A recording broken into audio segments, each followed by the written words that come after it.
Well, dear Johann, dear Detlef, dear Wolfgang, good afternoon, and of course, good afternoon to all of you, and thank you for the warm welcome. It is always good to be in Berlin. Just over 36 years ago, on a now famous night in November, NATO Secretary General Manfred Wörner jumped in his car and drove through the night to Berlin. In the rush, he forgot to tell his staff in Brussels where he was going. Manfred was heading home to Germany to join the crowds celebrating the fall of the Berlin Wall. Today, a section of the wall stands at NATO headquarters. It was a barrier to keep people in and ideas out. And now it is a monument to the force of freedom, a reminder of the power of unity and a lesson that we must stay strong, confident and steadfast. Because the dark forces of oppression are on the march again. I'm here today to tell you where NATO stands and what we must do to stop a war before it starts. And to do that, we need to be crystal clear about the threat. We are Russia's next target. And we are already in harm's way. When I became NATO Secretary General last year, I warned that what is happening in Ukraine could happen to allied countries too. That we had to shift to a wartime mindset. This year we took the big decisions to make NATO stronger. At the summit in The Hague, allies agreed to invest 5% of GDP annually in defense by 2035. We agreed to increase defense production across the alliance. And we agreed to continue our support to Ukraine. But this is not the time for self-congratulation. I fear that too many are quietly complacent. Too many don't feel the urgency. And too many believe that time is on our side. It is not. The time for action is now. Allied defense spending and production must rise rapidly. Our armed forces must have what they need to keep us safe. And Ukraine must have what it needs to defend itself. Now. Our governments, parliaments, and our citizens have to be in this together, so that we can continue to protect peace, freedom, and prosperity, our open societies, our free elections, and a free press. We must all accept that we must act to defend our way of life now. Because this year, Russia has become even more brazen, reckless and ruthless towards NATO and towards Ukraine. During the Cold War, President Reagan warned about the aggressive impulses of an evil empire. Today, President Putin is in the empire-building business again. He is throwing everything he has at Ukraine, killing soldiers and civilians, destroying the havens of humanity, homes, schools and hospitals. So far this year, Russia has launched over 46,000 drones and missiles against Ukraine. Russia is likely producing 2,900 attack drones a month and a similar number of decoys to distract air defenses. And in 2025, Russia produced around 2,000 land attack cruise and ballistic missiles.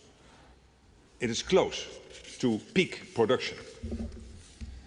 And while Putin is trying to destroy Ukraine, he is also devastating his own country. There have been over 1.1 million Russian casualties since he began his war in 2022. And this year, Russia has lost, on average, 1,200 troops a day. Think about that. More than 1 million casualties so far and 1,200 a day killed or wounded this year alone. Putin is paying for his pride with the blood of his own people. And if he is prepared to sacrifice ordinary Russians in this way, what is he prepared to do to us? In his distorted view of history and the world, Putin believes that our freedom threatens his stranglehold on power and that we want to destroy Russia. Putin is doing a good job of that all by himself. Russia's economy is now geared to wage war, not to make its people prosperous. Russia is spending nearly 40% of its budget on aggression. And around 70% of all machine tools in Russia are used in military production. Taxes are going up, inflation has skyrocketed, and petrol is rationed. Putin's next presidential campaign slogan should be, "Make Russia weak again." Not that he is troubled by free and fair elections, of course. And how is Putin able to continue his war against Ukraine? The answer is China. China is Russia's lifeline. China wants to prevent its ally from losing in Ukraine. Without China's support, Russia could not continue to wage this war. For example, about 80% of critical electronic components in Russian drones and other systems are made in China. So when civilians die in Kiev or Kharkiv, Chinese technology is often inside the weapons that kill them. And let's not forget that Russia also relies on North Korea and Iran in its fight against freedom, with ammunition and military equipment. So far, Putin has only played the peacemaker when it suits him, to buy time to continue his war. President Trump wants to end the bloodshed now. And he is the only one who can get Putin to the negotiating table. So let's put Putin to the test. Let's see if he really wants peace, or if he prefers the slaughter to continue. It is essential that all of us keep up the pressure on Russia and support the genuine efforts to bring this war to an end.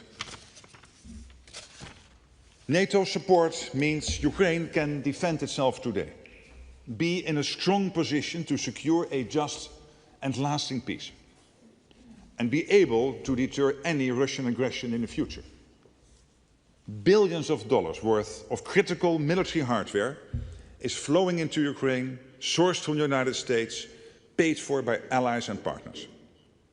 This is firepower only America can provide. We are doing this through a NATO initiative, indeed we call Pearl. Since it was launched this summer, Pearl has supplied around 75% of all missiles for Ukraine's Patriot batteries, and 90% of the ammunition used in its other air defense systems. And I want to thank Germany and all our allies for their support. Pearl is keeping Ukraine in the fight and protecting its population. And I count indeed on more allies to contribute to Pearl and to step up support to Ukraine in many other ways. Because we must strengthen Ukraine so they can stop Putin in his tracks. Just imagine if Putin got his way. Ukraine under the boot of Russian occupation. His forces pressing against a longer border with NATO, and a significantly increased risk of an armed attack against us. It would require a truly gargantuan shift in our deterrence and defense. NATO would have to substantially increase its military presence along the eastern flank, and allies would have to go much further and faster on defense spending and production. In such a scenario, we would long for the days when 3.5% of GDP on core defense was enough. The number would grow massively. And with that imminent threat, we would have to act fast. There would be emergency budgets, cuts to public spending, economic disruption, and further financial pressure. In that scenario, painful trade-offs would be unavoidable, but absolutely necessary to protect our people. So let's not forget, Ukraine's security is our security. NATO's own defenses can hold for now. But with its economy dedicated to war, Russia could be ready to use military force against NATO within 5 years. Russia is already escalating its covert campaign against our societies. Russia's list of targets for sabotage is not limited to critical infrastructure, the defense industry and military facilities. There have been attacks on commercial warehouses and shopping centers, and explosives hidden in parcels. And Poland is now investigating sabotage against its railway network. This year we have seen reckless airspace violations by Russia, whether it is drones over Poland and Romania or fighter jets over Estonia. Such incidents put lives in danger and raise the risk of escalation. And while we often think of the risk primarily in terms of our eastern flank, Russia's reach is not limited to land. The Arctic and the Atlantic are additional avenues. A reminder yet again of why this alliance has been so crucial for so many years on both sides of the Atlantic.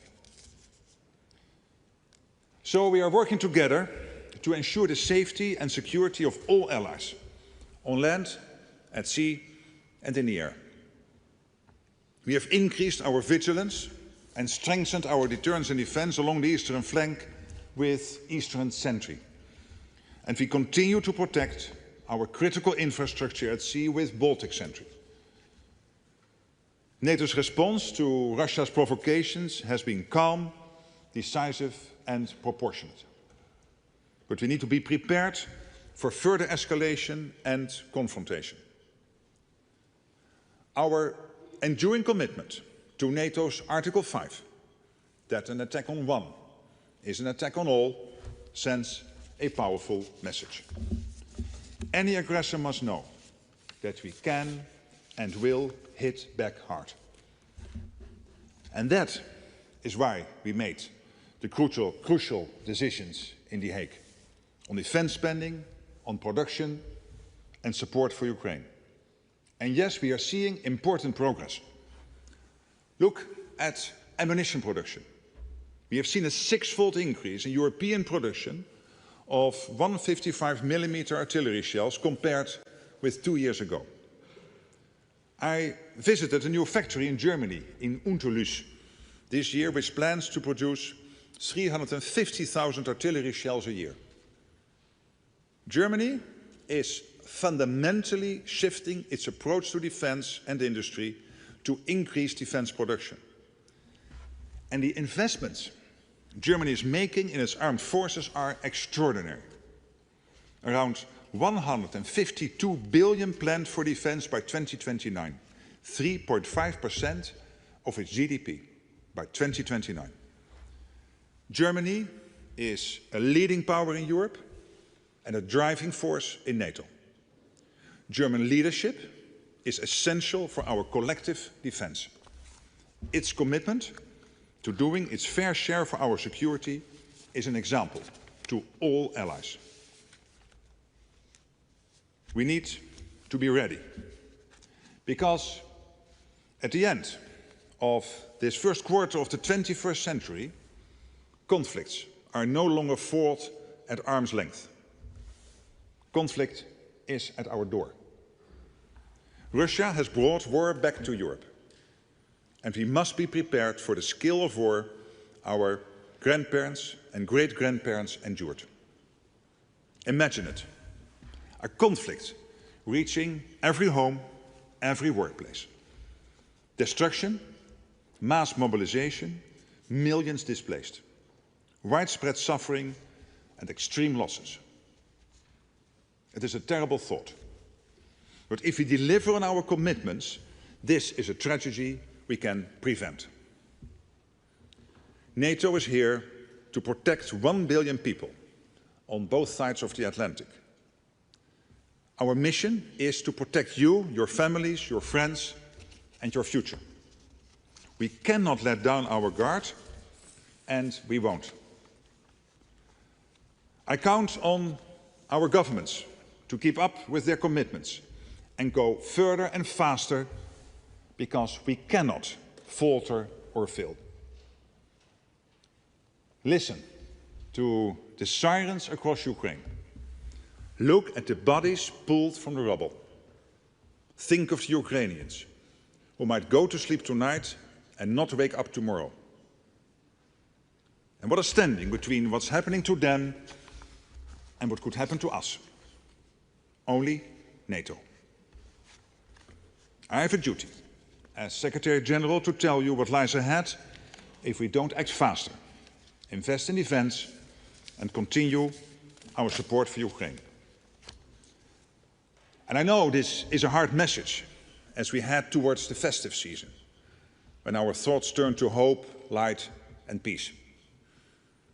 But we can take courage and strength knowing that we stand together in NATO, with determination and the knowledge that we are on the right side of history. We have a plan, we know what to do, so let us deliver. We must. Thank you.